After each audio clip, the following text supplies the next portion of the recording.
संसदीय मंत्र्यांनी अध्यक्ष महाराज संसदीय मंत्र्यांनी इथं आता आपल्याला नियमावली सांगितली अध्यक्ष महाराज.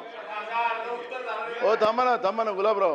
हो संसदीय मंत्री पहिल्यांदा सभागृहात त्यांचं राहण्याची जबाबदारी आहे, पण ते फार कमी राहतात.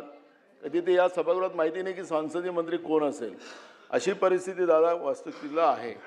आज आम्ही अध्यक्ष महोदयाकडे मी आणि जयंतराव गेलो आणि आम्ही अध्यक्ष महोदयांना सांगितलं की हे जे काही कामकाज चाललेलं आहे, ज्यांच्या मागण्या असतात ते मंत्री पण या सभागृहात नसतात. आपण असं सुपरफास्ट चाललेलो.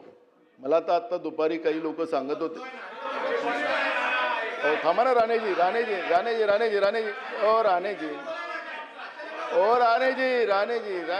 तुम्ही शांत, थोडं शांत. अरे थोडं शांत. दादा बोलले तर मी काय बोललो का? मी ऐका ना, मी आता आपल्या कालपासून मागण्या सुरू झाल्यात. काल कशी अवस्था होती ते पण आपल्याला माहिती आहे. सुरुवातीला ऐका ना राणेजी, आपण सुरुवातीला नव्हतात सभागृहात जेव्हा मागण्या सुरू झाल्या. ऐका, नव्हता. मी ज्यावेळेस सुरुवात केली तुम्ही नव्हता सभागृहात. मी तुम्हाला नाही म्हणत.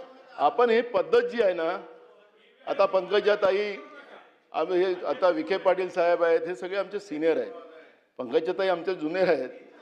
दादा पण या सभागृहातले आमचे ज्युनियर आहेत. मुद्दा असा आहे की आज जी काही परिस्थिती आहे ती भयावह आहे. हे सन्माननीय सदस्य हे जे बनतात त्यांना त्यांच्या भूमिका मांडाव्याच लागतील. त्यांच्या मतदारसंघातल्या भूमिका मांडण्याचा त्यांचा अधिकार आहे. मला तुम्ही जे आता मला बाहेर कळलं की आता याच आठवड्यात म्हणजे काही थोड्या दिवसातच तुम्ही हे अधिवेशन गुंडाळायला लागलेला, अशा परिस्थितीची चर्चा सुरू झाली. साहेबा हो गुलाबराव, मी शांततेने राहणार, मी काही बोलत नाही.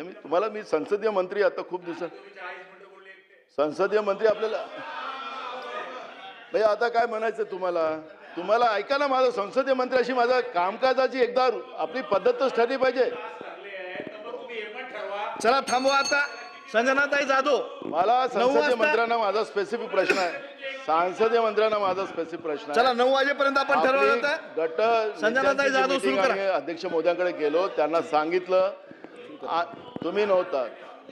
हो मी आणि जयंतराव आम्ही अध्यक्षांकडे गेलो, आम्ही सांगितलं आणि आता आपल्याला ठरवावं लागेल. त्यानंतर हा गोंधळ बंद होईल.